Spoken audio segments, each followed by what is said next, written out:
전 교수님. 예. 우리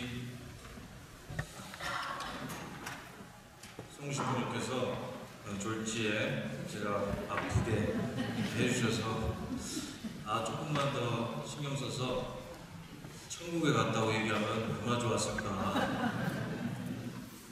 빨리 이왕이면 빨리 가서 천국에서 좀 놀다가 이렇게 있으면 좋았을 텐데 라는 생각이 문득 들었습니다. 그래서 또 제 나름대로 만우절이라고 해서 준비했던 첫 멘트가 싹 사라졌습니다. 예. 여러모로 이렇게 항상 이렇게 준비는 하지만 뜻대로 되지 않더라도 감사하면서 이렇게 강의를 하려고 합니다. 그리고 또 이 준비는 나름대로 한다고 했지만 사실은 우리 신자분들이 많은 것들을 좋은 강의들, 좋은 강론들 들으셨을 거라고 생각하면서 제일 많이 준비한 것은 여러분을 향한 제 기도입니다. 다른 것을 한 게 아니라 우리 신자분들이 여기 오신 분들이 강의를 들어오신 분들이 기쁘게 무언가 하나라도 다시 발견하셔서 또는 알고 있었던 거지만 좀 발견하셔서 기쁘게 돌아가셨으면 좋겠다라는 생각을 하면서 그런 마음으로 기도를 제일 많이 했던 것 같습니다. 다른 어떤 준비보다. 그래서 여러분들도 너무 많은 기대를 하시는 분은 오히려 여러분에게 손해일 것 같습니다. 여러분들이 알고 계시는 이야기들을 제가 다시 한번 하는 것이죠. 원래 선교라는 것 자체도, 선교라는 것은 교회의 생명이다 많이 들으셨을 겁니다. 교회의 생명, 교회의 심장, 핵심. 그렇지만 이 선교라는 말이라기보다는 원래는 맨 처음에 쓰였던 것은 복음화였습니다. 복음화. 그래서 우리가 다시 알던 것들을 다시 하는 것도 하나의 재복음화라고 할 수 있겠죠. 그래서 이것도 역시 지금 제가 여러분에게 하는 것도 역시 선교에 해당된다고 할 수 있겠습니다. 여러분들도 들으시면서 복음화가 되시면 또한 여러분들도 선교를 한다라고 할 수 있겠습니다. 그래서 모든 것은 다 선교라고 할 수 있죠. 우리의 신앙생활도 역시 다 선교라고 할 수 있습니다. 자, 이제 그러면 한번 벌써부터 시작을 이렇게 해버렸는데, 우리 교육국가님이 시작 기도를 미리 해주셨는데, 저는 항상 조금 여러분에게 함께 나누고 싶은 게 뭐냐면, 바로 우리 선교 또는 여러 가지 강의 다 떠나서 여기에 우리 지금 주님이 계실까요? 안 계실까요? 계시죠? 그렇죠. 그러면 대답 안 하신 분도 계시고 대답하신 분도 계시지만 사실 계십니다. 그런데 느끼지 못하는 분들이 계셔요. 느끼지 못해요. 그게 제일 바꿔야죠. 사실 처음부터 끝까지 제일 문제라면 나는 주님을 알고 싶은데 주님을 못 느끼겠습니다. 주님을 알지 못합니다. 사실 이게 답니다. 주님 때문에 저도 사제가 됐고 주님 때문에 여러분들도 여기 오셨고, 그렇죠? 그렇지 않습니까? 절 보러 오신 건 아니잖아요. 물론 절 보러 오셨으면 좋지만 절 보러 오신 건 아니죠. 그렇죠? 성당 오신 거잖아요. 성당에 주님과 함께 있기 위해서 성당에 오신 겁니다. 저도 마찬가지로 주님과 함께하기 위해서 하나의 길로 사제가 된 것이죠.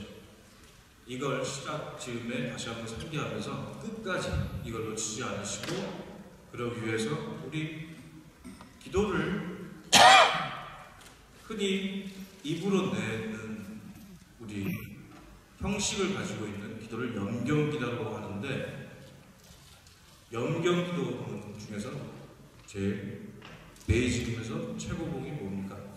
주님의 기도죠. 그 주님의 기도를 우리 정말 천천히 함께 하면서 시작을 한번 해봤으면 좋겠습니다.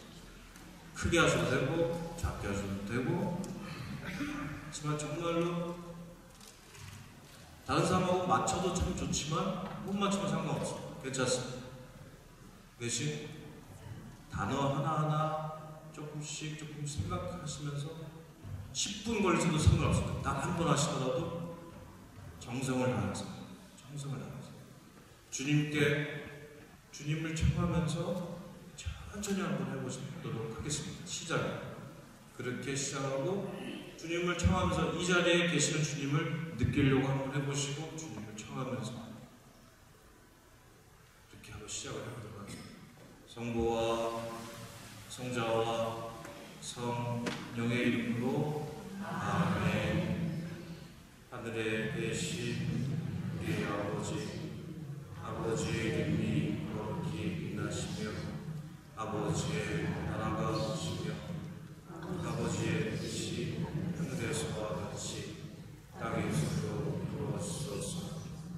오늘 저희에게 행할 양식을 주시고 저희에게 잘못한 일을 저희가 용서하고 저희 죄를 용서하시고 저희를 유혹에 빠지지 않게 하시고 악에서 구하소서. 아멘. 성부와 성자와 성령의 이름으로 주님께 청하면서 이 강의 시작하도록 하겠습니다. 지금 7시 45분입니다. 여러분이 원하는 강의 시간이 어느 정도일까요? 제가 맞춰보겠습니다. 짧은 걸로 짧고 짧고 짧게 알겠습니다. 시간을 맞춰놓고 하도록 하겠습니다.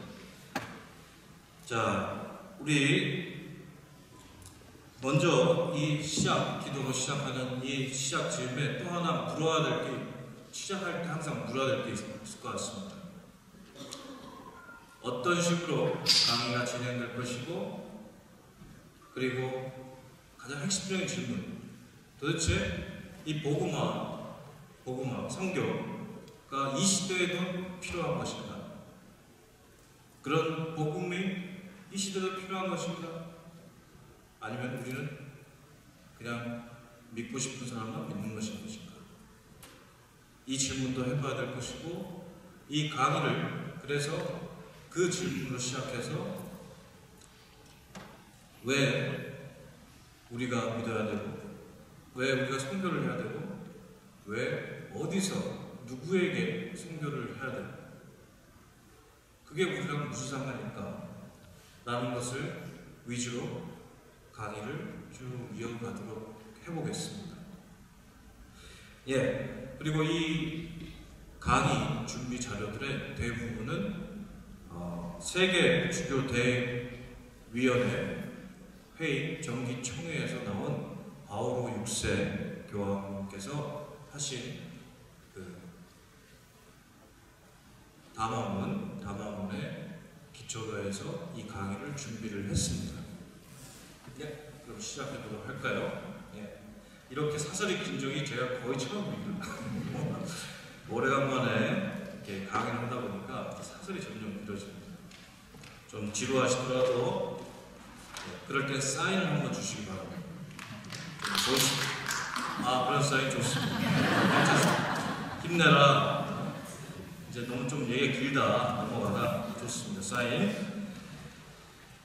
과연 이 시대에서도 복음화가 필요할 것인가? 그러면 그 질문에 답하기 위해서 우리 성서로 한번 돌아가야 될 것 같습니다.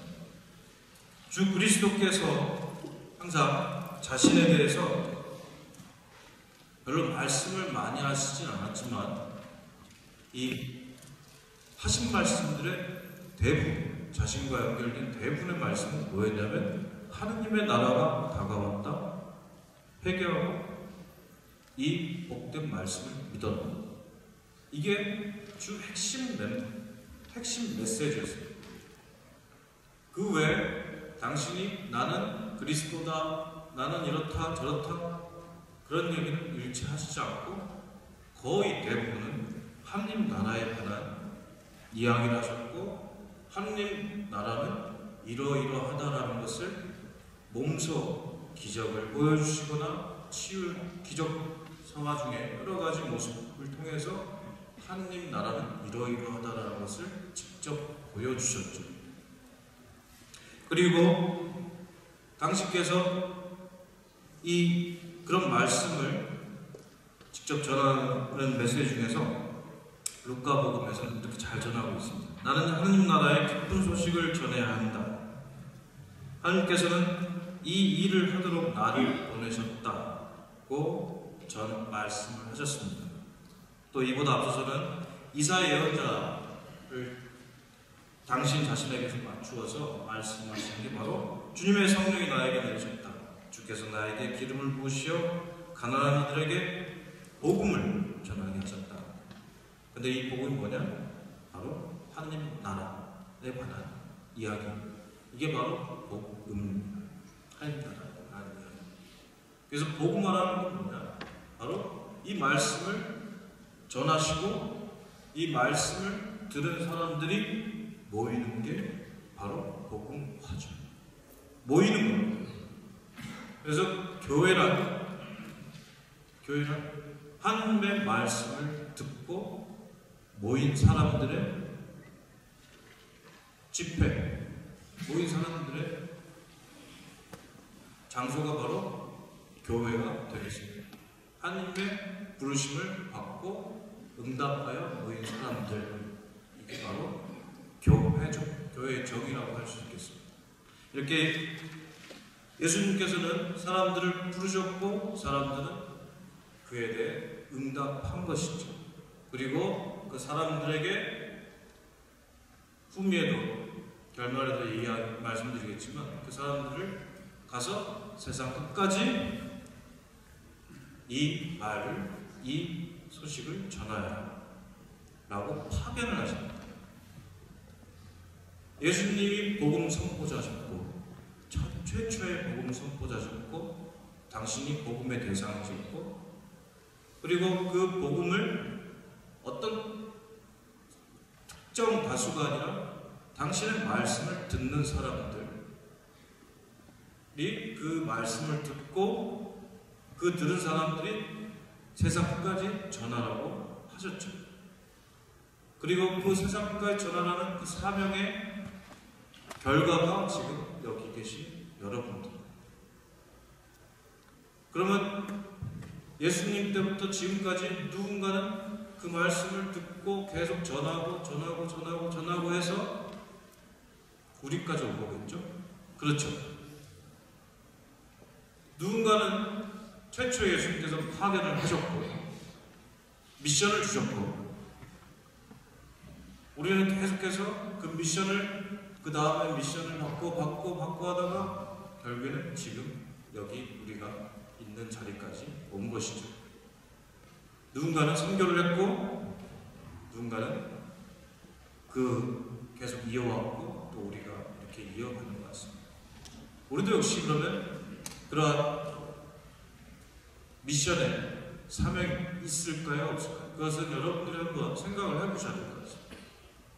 의무라고 하지만 이제 우리가 그런 사명이 있는 것인가 한번 따져봐야 되죠.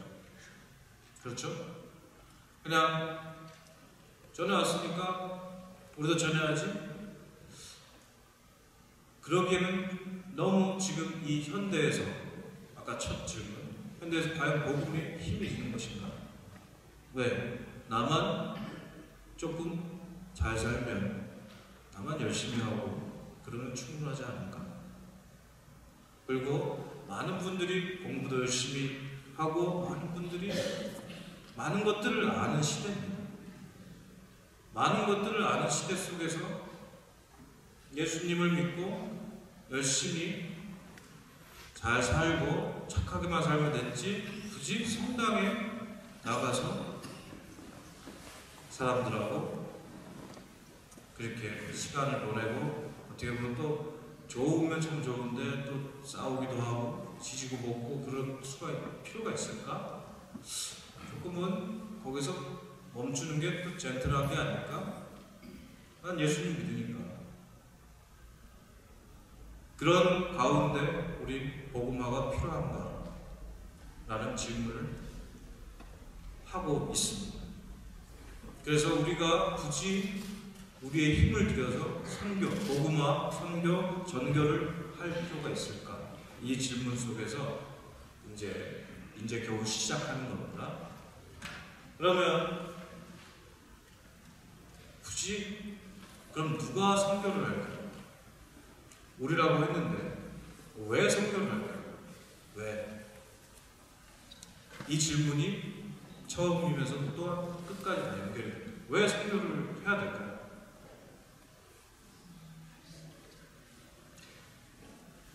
이 질문에 대한 답들은 속으로라도 꼭 해주시기 바랍니다. 겉으로 해주시면 땡큐고 속으로 해주시면 그래도 너무 좋습니다. 예, 이 예수님의 기쁜 소식, 복음의 핵심은 바로 구원입니다. 하늘 나라가 왔다. 우리랑 무상한데 하늘 나라라는 것은 하나님의 다스림이 있는 곳, 핵심 뭐냐면 하나님의 구원이 있는 곳이 바로 하나님 나라입니다. 하나님의 구원. 우리랑 상관없는 것이 아니라 하나님의 구원이 있는 곳.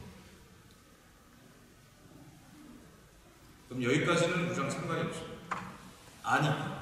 아는데 마음은 느끼지 못해서 상관이 없습니다. 여기 조금만 더 들어가면 탈출기 4장 5절에 나오는 구절 중에 하나가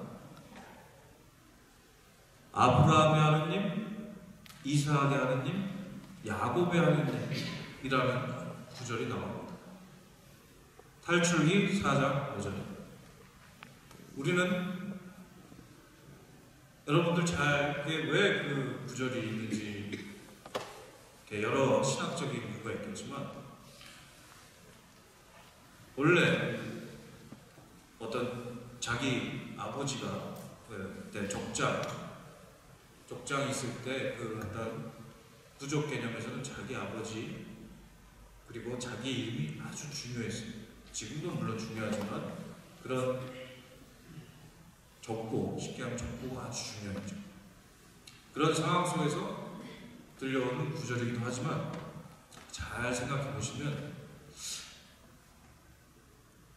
우리가 가끔 하나님을 생각할 때 조금 멀리 떨어진다고 생각하지 않습니까?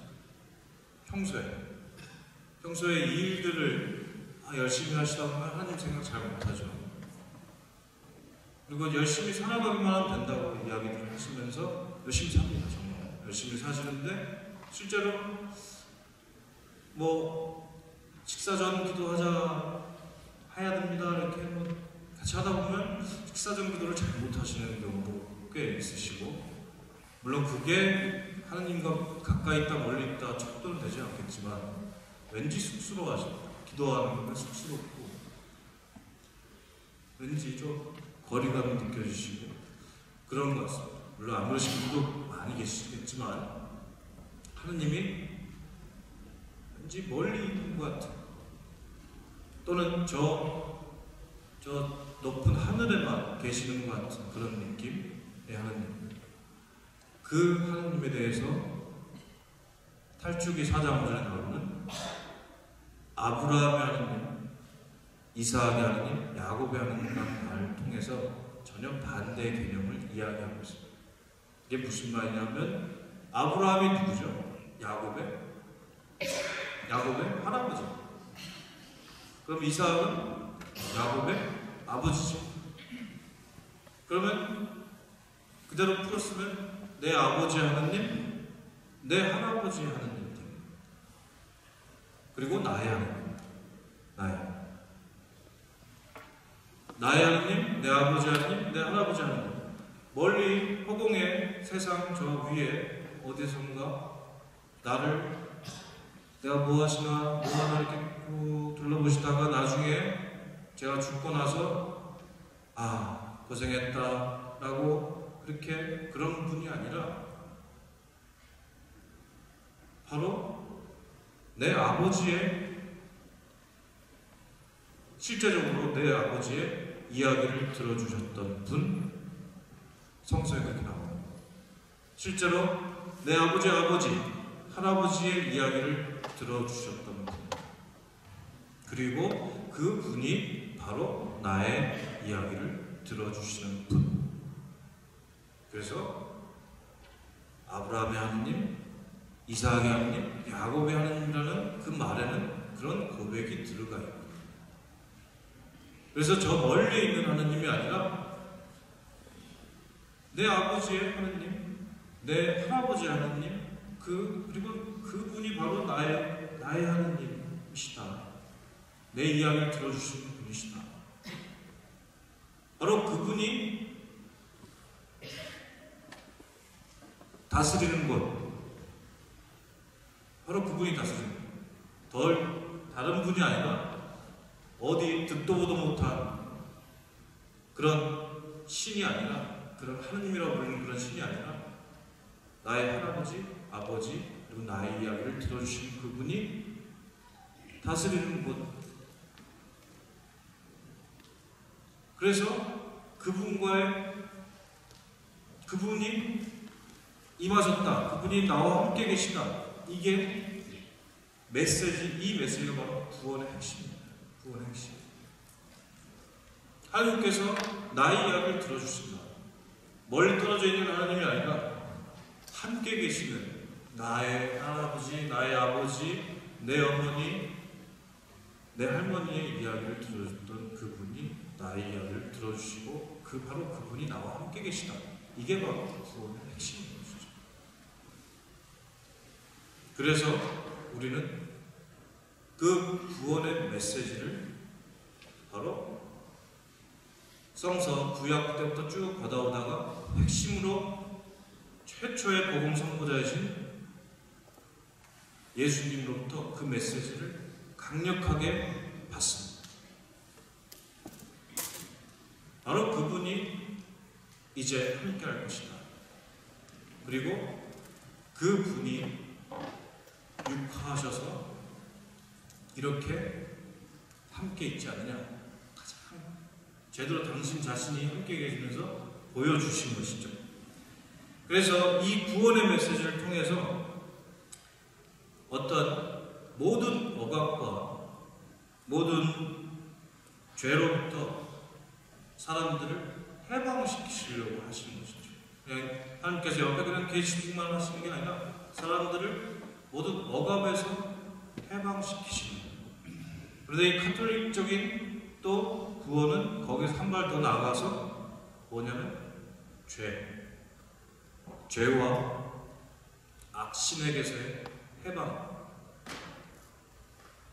이게 왜 다르냐 하면 억압에서 해방되는, 모든 억압에서 해방되는 것에서 더 디테일하게 들어가서 모든 죄와 악신으로부터의 해방, 이게 바로 우리는 다른 이유가 바로 이 해방에 의해서 사람이 하느님을 알게 되고 하느님의 눈에 띄는 존재가 되면서 하느님을 대면하면서 하나님께 의탁하는 기쁨을 느끼게 되기 때문에 그렇습니다.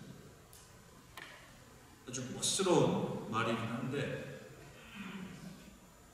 우린 이름 없는 분에게 구원을 받는 것이 아니라 바로 하느님께 구원을 받기 때문에 하느님이 나를 알아주시게 되는 겁니다. 그리고 저는 그 하느님을 알게 되는 것이죠. 내 아버지, 내 할아버지의 하느님을 알게 되는 것입니다. 물론 내 아버지가 신자가 아닐 수도 있습니다. 그건 중요한 게 아니에요. 그 아버지가 신자였든 아니었든 그 아버지를 옆에서 함께 하시려고 했던 그 하느님, 날 구원하시고 그리고 그 하느님이 날 구원하시고 내가 그 하느님을 알게 되고 그럼으로써 죄와 악신이라는 그 억압에서 조금씩 벗어나게 되는 것. 그게 바로 구원이라고 할 수 있겠죠. 좀 어렵습니까? 우리 조금만 더 하면 들어가 볼까요, 그러면? 네. 어느 정도 여러분에게 맞춰야 될지 지금 이렇게 간을 살짝 보고 있습니다. 네, 여러분들 사인을 잘 주셔야 됩니다. 졸리다. 지금 한 10분 정도. 아, 괜히 왔어. 괜찮습니다. 좋으셔도 괜찮습니다. 왜? 처음에 그랬죠? 말씀드렸죠? 여기 하나님 계시잖아요. 그래서 제가 정말 잘못만 안 하면 하나님께서 여러분에게 잘 알려주십니다. 제가 막 하지만 않으면 하나님께서 여러분을 잘 알려주실 겁니다. 그걸 믿기 때문에 전 괜찮습니다. 네. 그래서 이 구원을 얻기 위해서 하나님께서 주시지만 또 사람 입장에서는 구원을 얻기 위해서 많이 노력을 해야 돼요. 왜냐? 성서 말씀에 이렇게 나와 있죠. 하늘나라는 끊임없이 폭행을 당해 왔다 라고 나옵니다. 어디로부터? 악신의 세력으로부터 끊임없이 하늘나라는 폭행을 당했다. 무슨 말이냐면 하늘나라는 우리가 하늘나라를 알게 되고 또 하느님을 그로 인해서 하느님의 구원을 체험하게 될까봐 악신, 악의 세력, 그 많은 세상의 많은 악의 것들이 그것을 방해합니다. 그게 하늘나라에 대한 끊임없는 폭행.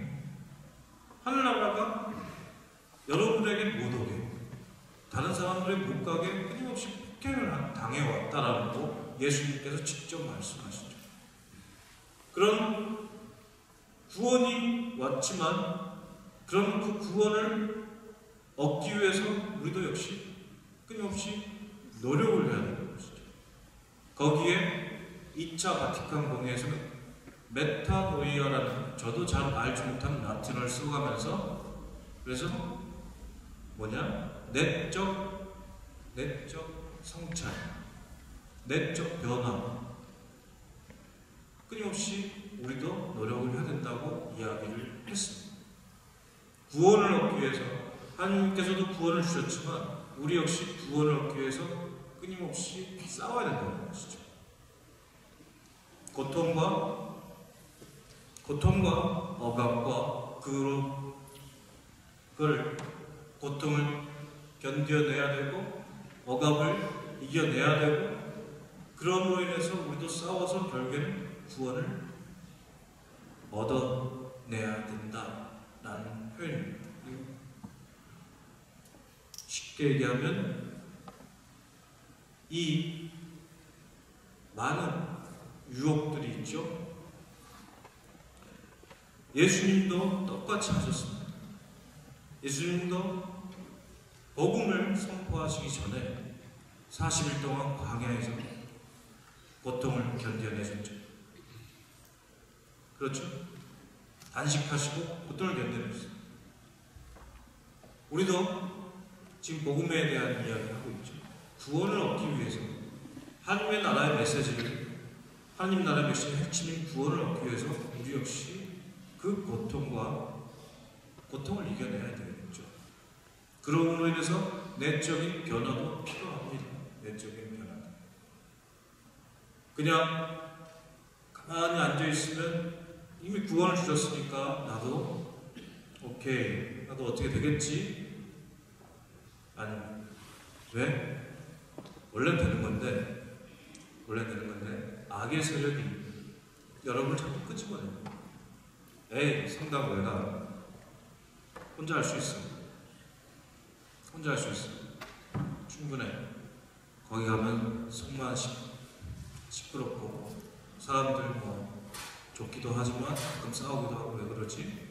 그냥 예수님 믿고 성당 안 가고 예수만 믿고 착하게 살면 됐지 뭐. 시간도 없는데. 시간도 못해.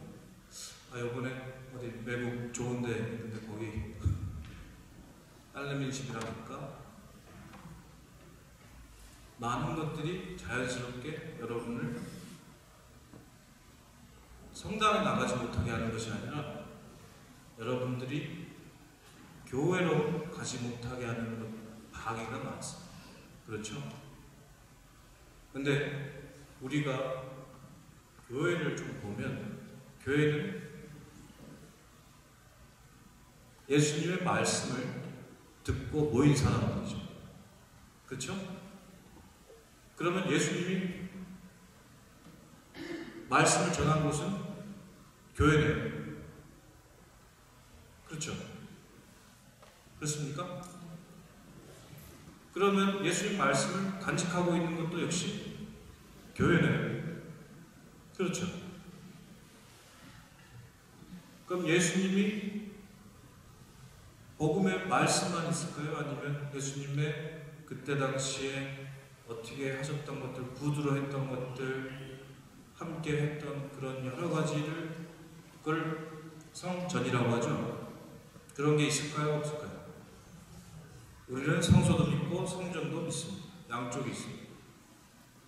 그 2000년 역사 동안 이어져 온 그 성전들, 계속해서 이어져 왔던 것들이 어디에 있습니까?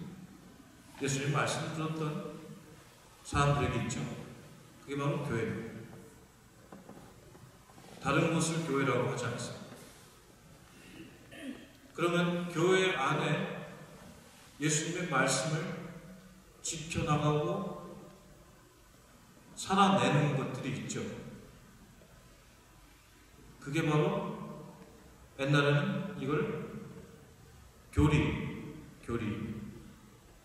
캐리그마라고 해서 교리를 전한다고, 이게 사실 선교의 아주 작은 선교의 전부였어요. 근데 사실은 하나의 일부분이라고 할 수 있겠죠.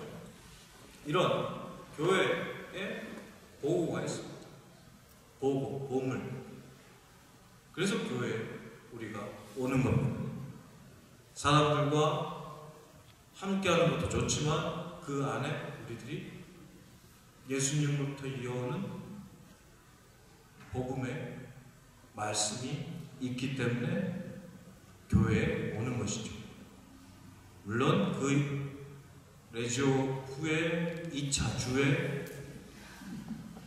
사람들과의 만남, 2차 만남 다 좋습니다. 많이 안 드셔도 잘 좋습니다. 그렇지만 핵심은 우리 만나서 모여서 뭐 하는 것이죠? 예수님의 말씀이 뭐죠? 구원의 핵심이 뭐라고 했습니까? 하나님이 나를 모든 억압, 모든 죄와 악심으로부터 멀어지게 해주는 것, 그런 상태라고 그랬죠. 그래서 우리가 하나님을 만나고 그러면서 우리가 구원의 맛을 조금씩이라도 보는 겁니다. 그게 바로 교회에 우리가 나오는 이유고 교회에 있는 이유입니다. 그래서 빵의 나무 미사 드렸죠. 오늘 드셨죠. 빵의 나무, 이 빵의 나무를 통해서 우리는 많은 것들을 느끼고 그냥 단순히 우리 미사했다, 이게 중요한 것이 아니라 빵의 나눔을 통해서 바로 예수님 말씀을, 복음을 여러분에게 계속해서 복음화를 시키고 있는 겁니다. 복음화. 빵의 나눔은 뭡니까? 여러 의미가 있죠. 아주 핵심적인 의미 뭐죠? 말 그대로 나눔입니다. 나는 혼자 살지 않겠다. 함께 나누고, 그게 바로 예수님의 몸이다, 피다 하고, 예수님의 몸과 피를 말씀 정도가 아니라 몸과 피까지도 우리는 나누는, 그래서 우리를 뭐라고 합니까? 형제요 자매라고 합니다. 피를 이은 사람들을 형제 자매라고 그러죠. 그러면 영을 이은 사람들을 뭐라고 하겠습니까? 그레이트 형제, 그레이트라고 하겠습니까? 뭐라고 그러겠습니까? 그렇죠? 좋은 거 생각나시면 나중에 꼭 해주시고, 우리를 그래서 형제와 자매라고 하는 겁니다. 영을 나눈 사람들. 그런데 영을 나눈 사람들이 미워하고 그래서 어떻게 됩니까? 영을 나눈 사람들이 좀 덜 미워하셔야죠. 그게 복음화를 살아가는 모습이 아니겠습니까? 너무 미워하지 마십시오. 너무 미워하다가 지치시는 것은 본인인 거죠. 덜 미워하시면 그것도 하나의 사랑의 다른 모습이라고 할 수 있겠죠. 그렇죠? 그렇게 하나씩 복음화를 살아가는 겁니다. 아직 끝나지 않았는데 벌써 끝나는 분위기. 중간에 너무 졸리신 것 같아서 제가 잠깐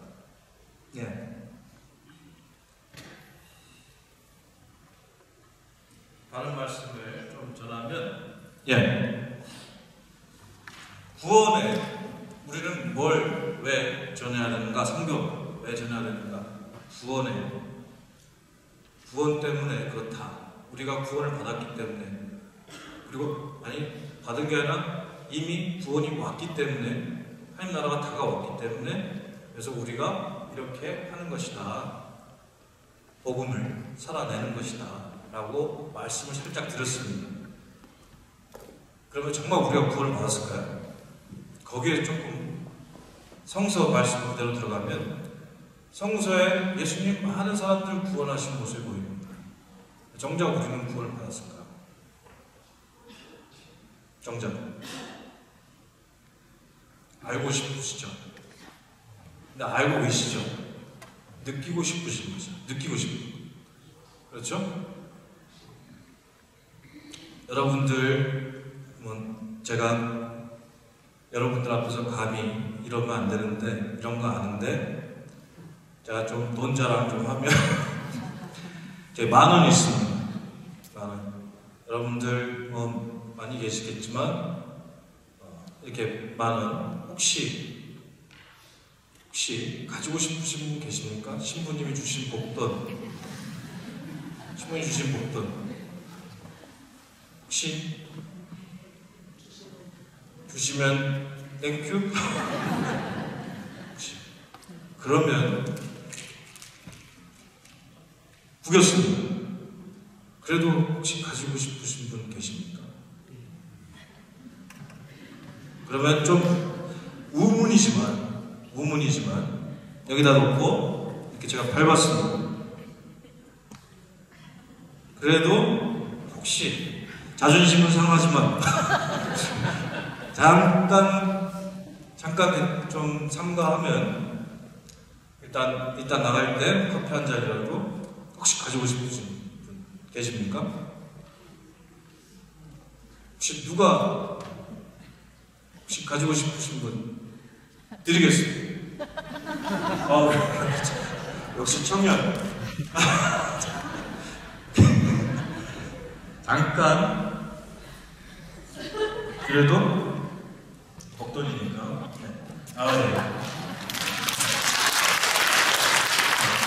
원래 제가 돈은 많지 않지만 기쁘게 가끔 이렇게 드리도록 하겠습니다. 다 아시는 얘기지만 왜 돈이 이렇게 구겨지고 더러워져도 왜 돈일까요? 가치가 있으니까. 그렇죠? 더러워지거나 어쨌든 10,000원이잖아요. 그렇죠? 그러면 예수님한테도 그렇지 않을까요? 우리가 돈이 많든 그 사람이 아파서 좀 많이 구겨졌든 많이 아프든 많이 더러워졌든 예수님께는 그 사람은 그냥 사랑하는 사람이겠죠? 그쵸? 그 사람의 가치는 예수님께는 그냥 예수님께는 그 가치가 있는 것 같습니다. 우리가 뭐 많이 가져서 예수님이 예뻐서 어려서 그런 게 아닌 것 같습니다. 그냥 너니까, 그냥 나니까 예수님이 오신 것이죠. 그러한 모습들을 예수님이 성서에서 계속해서 보여주십니다. 너는 모르는데 하면서 예수님 계속해서 보여주시는 거죠. 그 중에 아주 많은 그 복음에 나오는 것 중에 하나가 나병 환자가 많이 나옵니다. 나병 환자, 한센병. 한센병 환자는 소록도에 가보셨으면 저도 가서 뵀지만 코가 떨어져 나가기도 하고 이렇게 손가락이 없기도 하고 그렇죠? 그런데 정작 아프지는 않다고 합니다. 제가 의사가 아니지만 여쭤보니까 아프지는 않고 여기가 떨어져 나가기 전에 이미 신경이 죽기 때문에 아프지는 않다고 합니다. 정말 아픈 것은 어디냐? 여기가 아프다고 하시죠. 왜?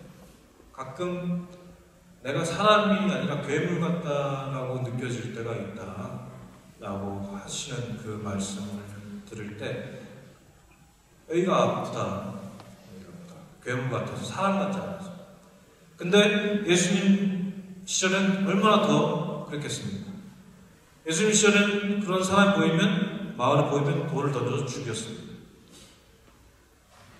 그래서 마을에 들어갈 때, 이 사람들이 마을에 들어갈 때, 나 나병 환자야, 나병 환자야 하면서 외치면서 들어가야 했습니다.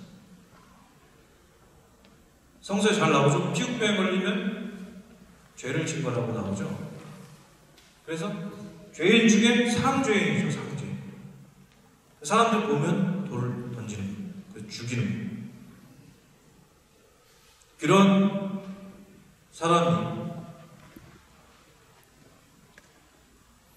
따로 사람들이 없는 거예요. 사람들이 그 소리를 듣고 피하는 것이죠.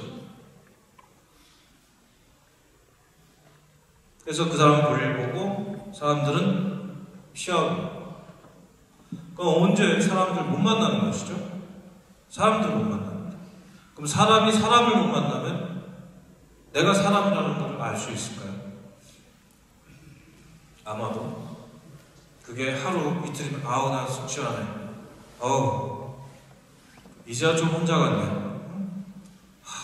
맨날 뭐 챙겨줘야 되고 이렇게 지지고 볶고 너무 힘들다. 뭐 형제님 때문에 살짝 힘들어요. 자매님 때문에 힘들어요. 자식 때문에 힘들어요. 부모님 때문에 힘들어요. 형제 때문에 힘들어요. 그렇게 했는데 그런 힘든 사람조차도 못 만나는 것이죠. 못 만났던 것이죠. 그러다가 이렇게 못 만나는 사람에게 어디서 어떻게 들었던 분이 다가옵니다. 예언자라고 하기도 하고 구세주라고 하기도 하는 그 어떤 분이 다가와서 너 일어나라. 너 이제 다 났다. 라고 하시는 게 아닙니다. 복음을 잘 보시기 바랍니다. 복음 잘 보시면 뭐 그런 장면도 있지만 예수님께서 오셔서 너 다 났다가 아니라 먼저 다가오셔서 안아주십니다. 그 다음에 넌 다 나았다 라고 선포를 해주시죠. 안아주십니다. 만약에 이제 그 사람 입장이었으면 어땠을까요? 아마도 이렇게 생각하지 않았을까. 나는 사람들을 만나지 못하는, 어떻게 보면 나는 내가 사람일까? 내가 과연 사람일까? 이렇게 외롭고 이렇게 힘들고 그런 이야기조차도 나눌 수 없는 이 상황이 내가 살아갈 이유가 있을까? 그런 와중에 예수님이 안아주시는 어떤 느낌이었을까요? 사람의 손길. 소스라치게 놀라기도 했겠지만, 나도 사람이구나. 나도 사람이었구나. 나도 옆에 누군가 있구나. 막 그런 차분하게 생각할 건 아니었지만 너무 벅찬 느낌이 들었을 것 같습니다. 거기서부터 치유가 되지 않았을까요? 거기서부터. 아직 조금 오버해서 말씀드리면, 당신은, 나는 아직 사랑받을 만한 가치가 있는 사람이구나 라는 걸 느끼지 않았을까요? 그럼 그 사람에게는 예수님이 구원이었을까요? 아니었을까요? 구원이었죠. 구원.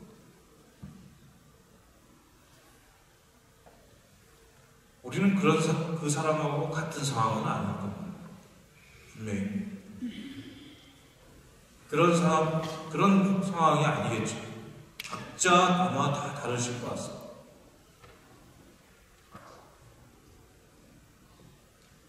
그렇지만 예수님은 그 각자에게 다른 방식으로 다르게 지금도 함께하고 계십니다. 성서에 이야기하셨잖아요. 내가 죽는 날까지, 세상 끝날 날까지 너희와 함께 있겠다. 얘기하셨잖아요. 그래도 저는 예수를 못 느끼겠어요. 처음부터 확 느끼는 사람이 많습니다. 하시면서. 그래서 복음을 살아낸다고 거창하게 생각하지 마십시오. 한번 오늘은 주님의 기도를 성심성의껏 한번 해보는 겁니다. 한 번도 안 해봤다면 오늘은 성심을 다해서, 오늘은 한번 쑥스러워서 또 사회생활 하다 보니까 기도하면, 신자라는 거 좀 얘기하면 사회생활이 좀 걸림돌이 될 수 있어서 한 번도 안 해봤던 식사 전후 기도를 한번 해보는 겁니다. 뭐 하시냐고? 기도해. 물어보는 사람도 당황했고, 본인도 당황하셨겠지만 당황하지 않고 한번 기도를 해보십니다. 그게 복음화의 시작입니다. 왜? 거창하지 않습니다. 거기에 구원의 시작이 있습니다. 구원이 뭐라고 그랬죠? 하느님을 느끼는 것. 나와 함께 계신 하느님을 느끼는 게 바로 구원입니다. 다른 게 아니라. 그거를 한다고 하는데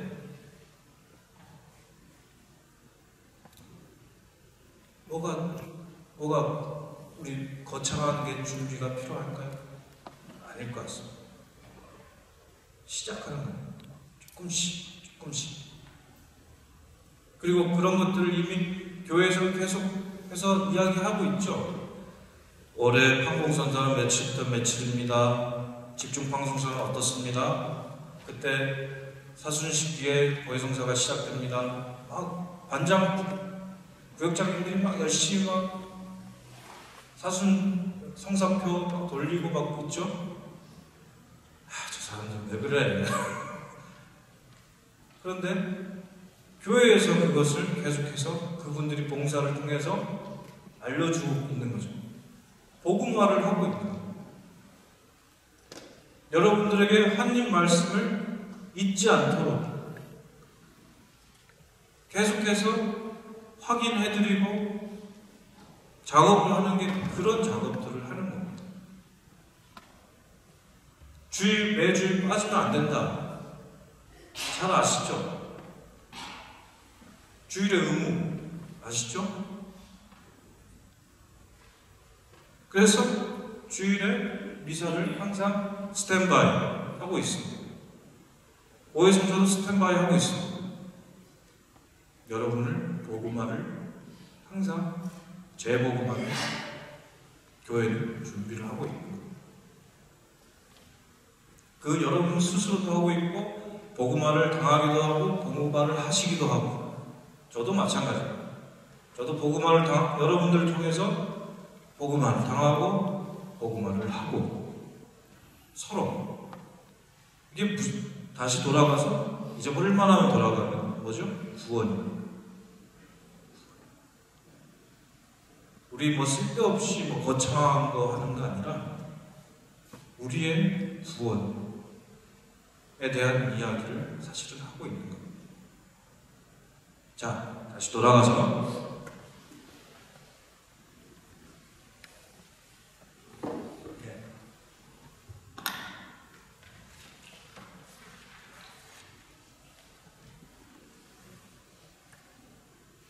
너무 힘드시죠?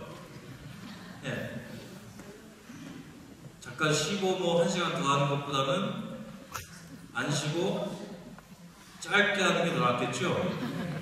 그래서 우리 잠깐 몸 좀 푸는 시간 갖도록 하겠습니다. 그러면 우리 서로 저만 보이시니까 스크롤하지 마시고 저 일단 한번 몸을 한번 풀어보실까요? 자, 우리 앉은 상태에서 좌양좌 앞사람 어깨 손 쑥스러워하지 마시고 괜찮습니다. 손잡는다 해서 결혼하시는 분 아닙니다. 자, 앞사람 어깨 손 하셨으면 좀 주물러 주시기 바랍니다. 네, 주물러 네.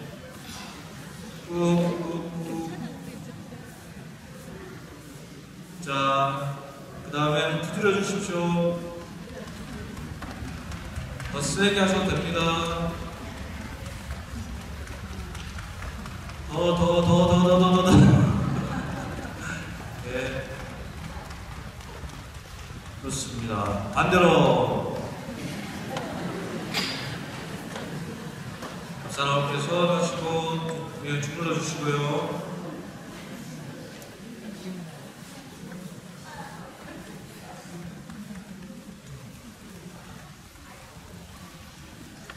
두드려 주시면 되겠습니다. 됐다고 할 때 해주세요. 네. 감사합니다. 따라주셔서 감사하고요. 목도 한번 좀 풀어주시고.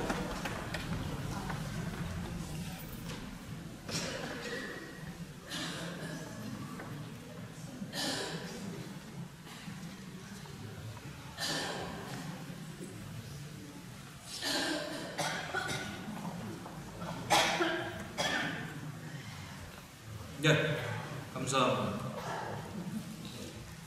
조금 처음에 말씀드렸듯이 너무 심각하게 받아들이실 필요 없습니다. 여기에서 여러분들이 무언가를 얻으시고 행복하게 가시면 좋겠습니다. 뭔가 행복해지시면 좋을 것 같습니다. 예, 그래서 교회는 어떤 깊은 소식의 보관소입니다. 근데 교회가 그것을 자기만 딱 가지고 있으면 이거는 고인물이 썩지요. 자기만 가지고 있으면 교회는 죽습니다. 썩은 교회가 죽습니다. 왜? 더 이상 전달받는 사람이 없으면 교회는 죽습니다. 그래서 교회는 자연스럽게 그 보화를 가지고만 있는 게 아니라 밖으로 전달을 해요. 전달. 그 누군가가 해주는 것이 아니라 바로 우리가 교회예요. 우리가 해야 되는 것이죠. 그래서 교회 선교는 그냥 단순히 해야 된다, 안 해야 된다, 중요하다, 이게 아니라 생명입니다. 생명. 선교를 하지 않으면 우리는 죽습니다. 이 공동체는 사라집니다. 우리로서 끝납니다. 그러면 구원을 우리 지금 막 살아가고 있는데 조금씩 나아질 것 같은데 멈춰버립니다. 왜? 구원이 뭐였죠 아까? 모든 억압, 죄와 악신으로부터 벗어나는, 그래서 하느님과 함께하는 그런 건데, 그러한 모습, 대표적인 모습이 뭐죠? 사랑하는 것이죠. 사랑하는 것. 그런데 사랑의 또 다른 모습들이 떡의 나눔, 빵의 나눔, 그리고 우리 이웃과의 나눔, 아픈 이웃, 가난한 이웃에게 찾아가는 것, 그런 나눔들 없으면 사랑하는 게 아니죠. 그러다 보면 교회는 고사가 되는 거예요. 고사. 왜? 복음화를 하고 싶은데 복음화할 대상이 없는 거예요. 그래서 교회는 자연스럽게 고사가 되는 것이죠. 복음화는 대상이 필요합니다. 나라는 대상이 있고 너라는 대상이 필요합니다. 대단한 사람들이 복음화를 하는 것이 아니라, 선교를 하는 것이 아니라 우리 역시 복음화가 동시에 되는 거죠. 복음화가 되면서 복음화를 시키는 거죠. 누군가 다른 특별한 사람을 선교하는 것이 아니라. 그래서 교회와는, 그리스도와 선교는 분리될 수가 없습니다. 누군가 전달받는 사람이 있어야 되고 전달해주는 사람이 있어야 되는데, 어떻게 교회가 중간에 분리될 수 있겠습니까? 어떻게 자신 혼자, 나 혼자 예수님 믿어, 아무리 똑똑하다 한들 거기에는 아주 핵심적인 요소가 없습니다. 말미의 결론에 꼭 말씀드리겠지만 거기에 핵심적인 요소가 딱 빠져 있습니다. 아무리 잘한다 한들 그 요소가 빠지면 아무것도 안 되는 요소.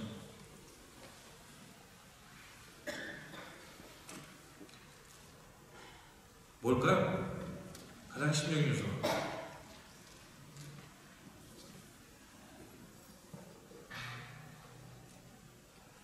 다 아시는데, 시작은 제가 했습니다.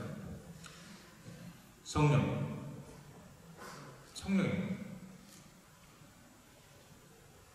우리 잘 보시면 성령 강림 이후에 제자들이 파견을 당합니다. 뭔가 의미심장하지 않습니까? 세상 끝까지 복음을 전하여라. 이 말씀이 언제일까요? 언제? 성령 강림 직후입니다. 직후. 성령을 받고 세상 끝까지 복음을 전하는 것이죠. 우리가 아무리 어떤 철학적이거나 어떤 심리학적으로 우리를 충족시키더라도 그 안에, 또는 복음이 그렇게 철학적, 심리학적으로 해석이 되더라도 그 안에 성령이 안 계시면 아무 의미가 없습니다. 아무 의미가 없습니다. 우리 설마 그 성령에 대한 이미지, 할렐루야, 아멘, 아멘, 이런 이미지만 생각하시는 건 아니시죠? 성령은 예수님으로부터 파견받은 분이십니다. 파견받은 하나님이시죠. 내가 성령을 보낸다. 바로 우리들이 교회일 수 있었던 이유도 성령입니다. 2000년 역사를 통틀어서 교회는 수많은 잘못을 했고 오류를 범했는데도 불구하고 그래도 교회일 수 있었던 것은 바로 성령으로 인해서요. 성령으로 인해서. 성령께서 너희가 둘셋 모인 곳에 내가 너희와 함께 있겠다 라고 하신 예수님의 말씀 그대로 보이지 않는 모습으로 성령께서 여기에 함께 계시는 것이죠. 그래서 우리는 교회일 수가 있고 수많은 오류에도 잘못에도 불구하고 죄에도 불구하고 언제나 벗어날 수 있는 기회가 있는 것이죠. 언제나 그 억압으로부터 나올 수 있는 기회가 있는 겁니다.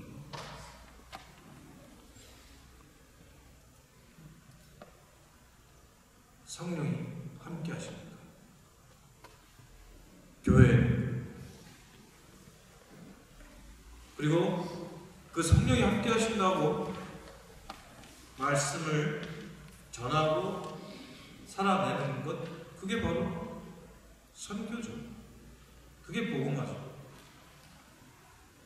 그리고 우리가 그렇게 성령이 함께 계시면서 우리 안에 살아 계시는 그 모습대로 조금씩 서로 덜 미워하고 조금 더 사랑해보고 그것도 사랑의 다른 모습으로 덜 미워하고 상대에게 뭐랄까 조금씩 내려놓고 또는 기쁨은 나누고 고통은 피하지 않고 제가 처음에 말씀드렸었는데 고통은 도망치면 할수록 고통은 커집니다. 말씀드렸죠? 기억나십니까? 안 나시기도 하죠. 방학 숙제를 할 때 우리 매일매일 하셨습니까? 어렸을 때? 이제 여러 이제 좀 풀어주셨나 봅니다. 대단해서 감사합니다. 어떤 분들은 매일매일 꾸벅 성실하게 하시는 분도 있지만 저는 사실은 좀 미루고 내일 하지 오늘 좀 피곤하고 오늘 놀아야 되는데 그래서 미루다가 계약 3일 전 밤새서 일기도 쓰기 시작했습니다. 그 한 달 동안의 일기를 생각도 안 나는 일기를 막 쓰기 시작했죠. 그런데 꼬마애가 눈이 침침하면서 이렇게 쓰고 있는 거 한번 상상해 보십시오. 그래서 이렇게 계속 반복됐죠. 매번 방학 때마다 반복됐는데도 저는 그 펜을 밀었던 것 같습니다. 어쩌면 고통도 사실은 우리가 매일매일 숙제처럼 어떻게 보면 그게 저한테 고통이었다면 그 매일매일 숙제를 했으면 아마 그날 신나게 놀았을 것 같습니다. 놀면서도 마음이 찜찜하게 놀지는 않고 하루 숙제 다 하고 다 했네 오늘 숙제 다 했네 그래서 그날은 재밌게 신나게 찜찜하지 않게 놀았을 텐데 그 숙제 미뤄놓으니까 내가 숙제 해야 되는데 하면서 놀고 하면서 찜찜하죠. 제대로 놀 수 없다. 숙제라는 고통을 피했기 때문이었습니다. 피했더니 조그만 고통이었는데 나중에는 눈덩이처럼 불어나서 밤을 새면서도 감당이 안 되고 결국에는 못해가서 선생님한테 맞고 고통이 막 커지죠. 고통은 피할수록 커집니다. 별거 아닌 수도 있었는데 피했더니 눈덩이처럼 커져버려요. 우리 매일매일 어떻게 보면 인생의 숙제들이 있습니다. 인생의 숙제들, 미루고 싶은 숙제들. 어쩌면 그래서 고통을 키우는지도 모르겠습니다. 숙제를 매일매일 했으면 고통이 없을 텐데 그렇죠? 여러분은 그렇지 않으시겠죠? 저만 그러겠죠? 저만 그러길 바라면서 그렇습니다. 이 고통을 외면하지 않는 것, 고통을 이겨내는 것, 고통도 억압이죠. 그러한 억압으로부터 벗어나는 것, 구원이라고 했습니다. 그래서 그럼으로 인해서 하나님을 만나는 것, 그로 인해서 하나님 만나는 거예요. 왜 하나님이 거기 들어갈까? 바로 하나님께서 사람이 할 수 없는, 견딜 수 없다고 생각하는, 말은 이렇게 했지만 견딜 수 없는 그런 고통들 또는 자기 자신의 한계, 저처럼 숙제를 매일매일 못하고 미루는 사람이 숙제를 매일매일 할 수 있도록 변화시켜주는 것. 내적인 쇄신이라고 하죠. 이거를 내적인 쇄신이라고, 차원이 다른 변화. 이거를 다른 말로 구원이라고도 합니다. 이게 바로 하나님께서 가능하신 하나님의 나라가 우리에게 임하는 방법입니다. 상태이기도 하고 그 사람의 한계를 드러높여주는 것이죠. 그 사람의 한계대로 머무르는 것이 아니라, 그러면 거기에 행복이 어디 있겠습니까?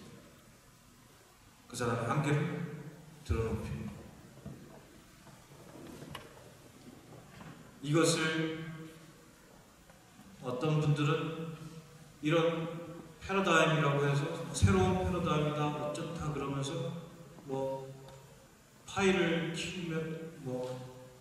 키워서 더 많은 사람이 나눠먹으면 된다고 하면서 경제학 용어도 많이 쓰고 여러 가지도 많이 쓴다고 합니다. 그러나 이거는 그 전에 구원의 의미입니다. 구원의 의미. 전혀 다른 차원으로 드러높여주는 것. 그래서 그 구원의 이야기가 하나님 나라 그리고 복음화의 핵심이라고 했습니다. 그런 삶을 살아내려고 하는 건 왜? 하나님의 옛부터 하나님 나라가 오지 않도록 하나님 나라에 폭행을 가해왔던 그러한 세력과 싸워서 살아내는 것, 그게 바로 복음화라고 할 수도 있는 것이죠. 계속 같은 이야기 말씀드리는 겁니다. 그러면 아까 짤막한 질문,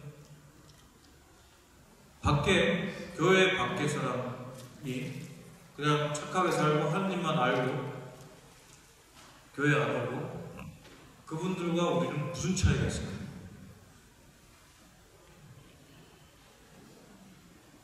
무슨 차이가 있을까요?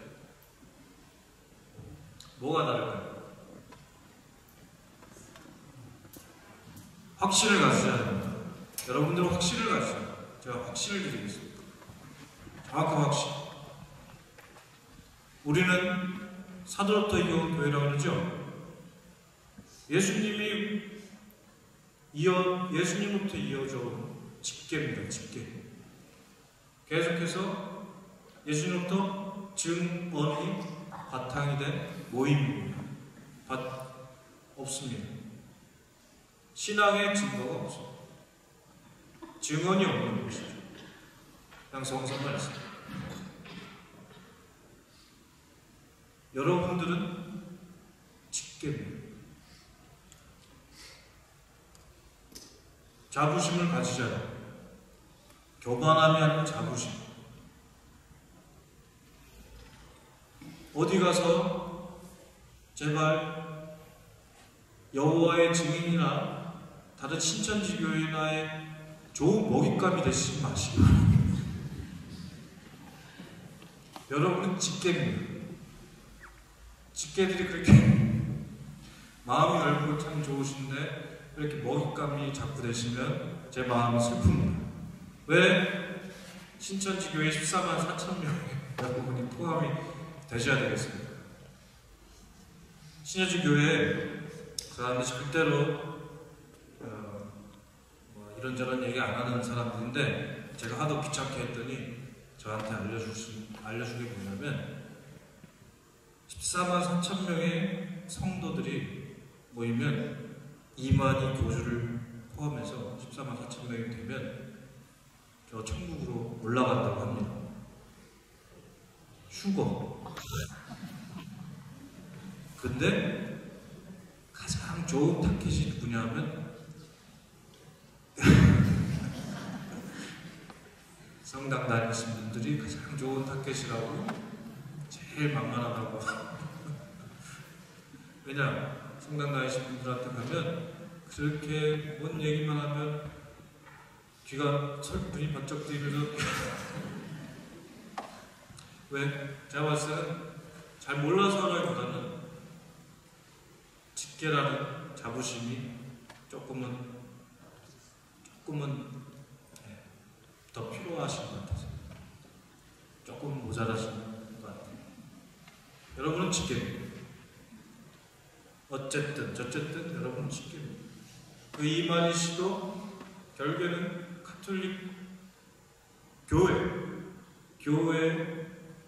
교리들을 여기저기 뽑아서 재밌게 믹서를 해서 자신의 교리로 삼고 있는 것이죠. 기가 막힌 교리로 삼고 있습니다. 기가 막힌. 그 이야기는 나중에 제가 따로 여러분에게 말씀드리도록 하겠습니다. 아무튼 그렇습니다. 여러분은 주님을 만난 사람들의 파견, 증언을 듣고 증언을 들은 사람들, 이미 선교를 충분히 받은 분들이시죠. 그리고 선교를 해야 되는 분들입니다. 그래서 여러분들은 다른 분들입니다. 다른 분들. 틀린 분들이 아닙니다.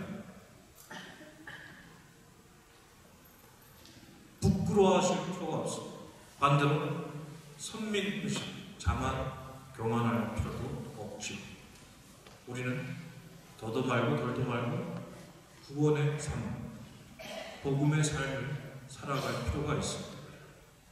복음화를 할 필요가 있습니다. 그래서 복음화의 대상은 바로 우리 자기 자신이기도 하면서 또한 동시에 주님을 알았으나 외면하는 사람들, 쉬는 분들, 냉담자분들, 그리고 또 주님을 알지 못하는 분들, 그렇죠? 모든 사람들이 복음의 대상입니다. 쉽게 예수님 믿으시오 라고 할 수도 있지만 사실은 그보다는 가장 이상적인 모습이 뭐죠? 아까 처음에 또 다시 돌아가서 구원의 모습을 살아내는 것입니다. 구원의 모습을 살아내는 것. 여러분이 억압에서 벗어나는 그 모습으로 살아가시면 그 모습을 보고 초기 그리스도 공동체의 모습을 보고 사람들이 모였다. 그래서 그게 교회가 되었다. 라고 하는 것처럼 여러분이 그렇게 살아가시면 자연스럽게 복음화가 이루어집니다. 그건 소극적인 것도 아니고 적극적인 것도 아니고 그게 복음화입니다. 그게 더도 말고 덜도 말고 여러분이 행복하시기 바랍니다. 근데 그 행복이 뭐죠? 주님이 함께하는 행복이어야 되겠죠. 그게 다릅니다.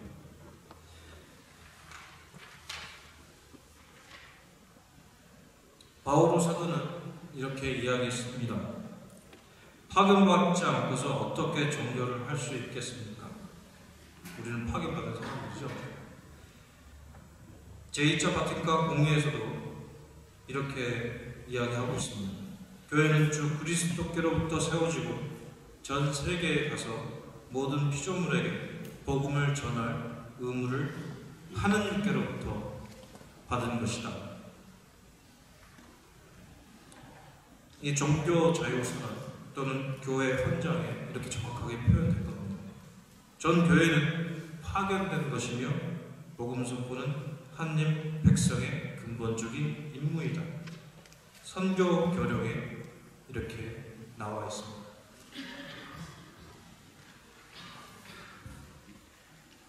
끝으로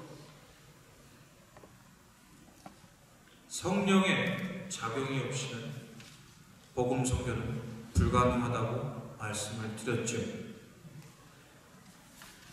나자렛에 예수님이 세를 받으실 때 예수님 위에 성령이 내려오시어 이는 내 사랑하는 아들 내 마음에 드는 아들이다 라고 성부의 말씀이 들려왔었죠.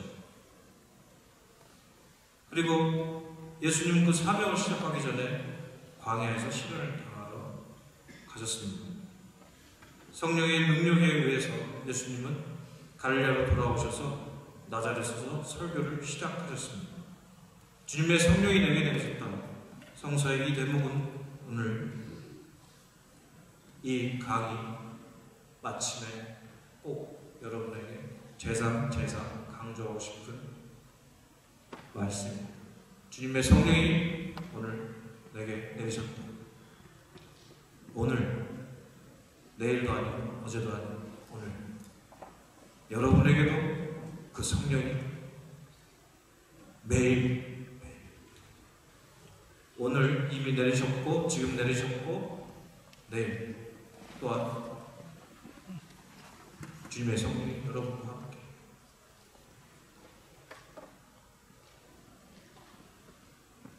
아직도 주님을 저는 느끼지 못합니다.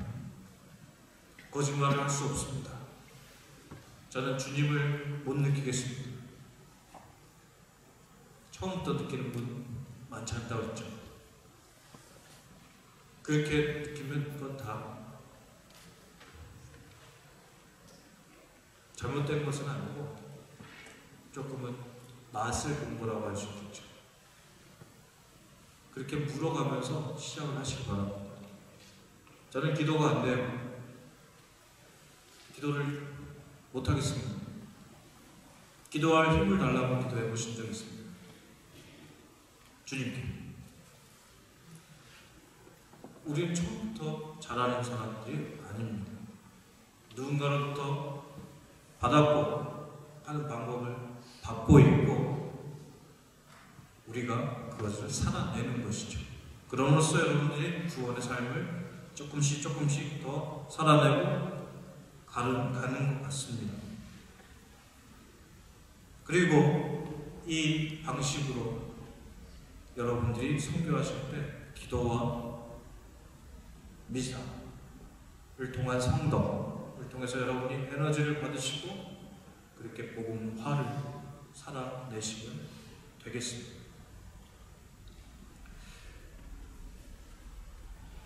그냥 여기서 딱 마치면 참 좋은데 네, 시간도 이미 제가 다 썼습니다. 쓴 것 같습니다.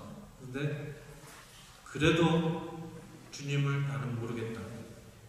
끝으로 항상 제 마음이 너무 뻣뻣하고 뒷목이 뻣뻣하고 제 마음이 조금 돌덩이처럼 굳어있을 때 이런 전래동화로 생각합니다.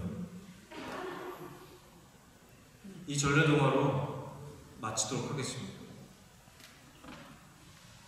여러분도 다 잘 아시는 왜 호랑이가 어머니에게 떡 하나 주면 안 잘 먹지 그러다가 떡 다 뺏기고 결국에 잡아먹히고 동네 그 아이들 있는 초가집까지 가서 손가락으로 창호지 해가지고 내가 네 엄마다 그랬더니 왜 눈이 빨개요? 고춧가루가 껴서 그렇단다. 기억나시죠?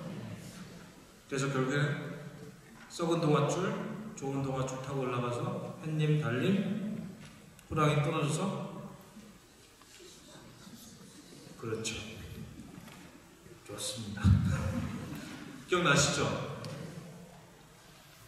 그러면 거기에서 질문 하나 드리면 저는 항상 거기에서 궁금했던 게 뭐냐면 왜 그렇게 포악한 호랑이가 어머니를 잡아먹을 정도의 포악한 호랑이가 왜 아이들이 있는 초가집, 창호지 바른 그 초가집 문을 부수고 들어가서 애들 잡아먹지 않았을까? 왜 그랬을까? 쓸데없는 질문이기도 하지. 왜 그랬을까? 그쵸. 감사합니다. 이런 이야기도 들어주셔서 감사합니다. 참 쓸데없는 질문이기도 한데 아마도 이 아이가 되려면 그렇게 돼야지. 이 아이가 되려고, 동화가 되려고 이렇게 만든 것 같습니다. 그런데 그런 질문을 하고 그런 혼자 이렇게 생각하다가 하느님은 호랑이처럼 포악하지는 않으시지만 전지전능 하시다고 하시는데 왜 이 혼란스러운 나의 마음을 왜 어떻게 보면 창호지보다 더 얇게 얇은 이 마음의 문을 찍고 들어오셔서 아니면 열고 들어오셔서 왜 나를 편하게 해주시지 않으실까? 왜 나를 이렇게 힘든 이때 왜 하나님께서는 나를 내버려 두실까? 그냥 좀 당신이 좀 해주셨으면 좋겠는데 다 아시죠? 왜 그러신지. 전지전능하시지만 사랑하십니다. 사랑합니다. 전지전능하시지만 그만큼이나 사랑하시니까. 그래서 이 땅에 오셨으니까. 다 버리고. 필립보 2장에 나오시죠? 주님께서 모든 것을 다 버리고 당신은 신적 위치를 보존하려 하지 않으시고 이 땅에 그 얇디 얇은 창호지를 가진 창호지보다 더 얇은 마음을 가진 사람들을 사랑하셔서 그냥 컨트롤하면 되는데 사랑하셔서 이 땅에 증언하고 내가 너를 이만큼이나 사랑한다 라고 하셔서 내려오셨죠. 그렇죠? 그런 것 같습니다. 네. 우리는 왜 이렇게 안 해주세요? 왜 나를 이렇게 힘든데 왜 그러지만 당신 이미 할 만큼 하신 것 같습니다. 할 만큼 하시고 가장 잘 보이는 게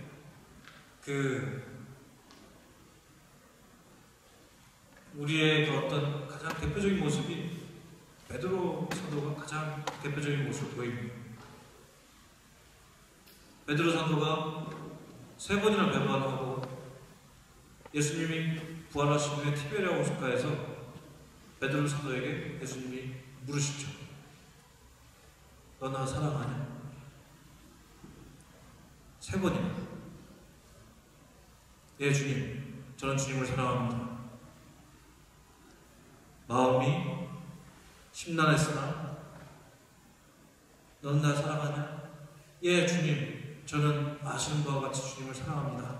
3번째 똑같습니다. 그런데 영문에서 보시면 잘 보시면 Do you love me? 그러면 베드로가 대답하기를 뉘앙스가 I like you.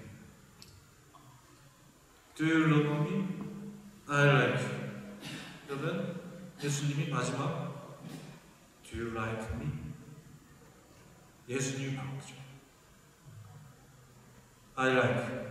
모릅니다, 사람이. 예수님이 얼마나 우리를 사랑하시는지 모릅니다. 그래서 예수님은 당신이 모든 걸 버리고 사랑해서 오셨고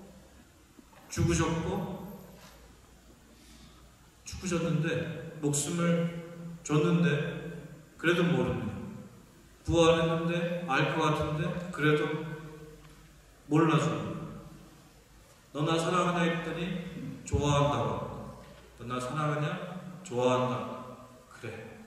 그러면 예수님이 거기서 포기하지 않습니다. 더 낮추고. 그래? 너 나 좋아하냐? 그런 예수님이 여러분과 함께 하십니다.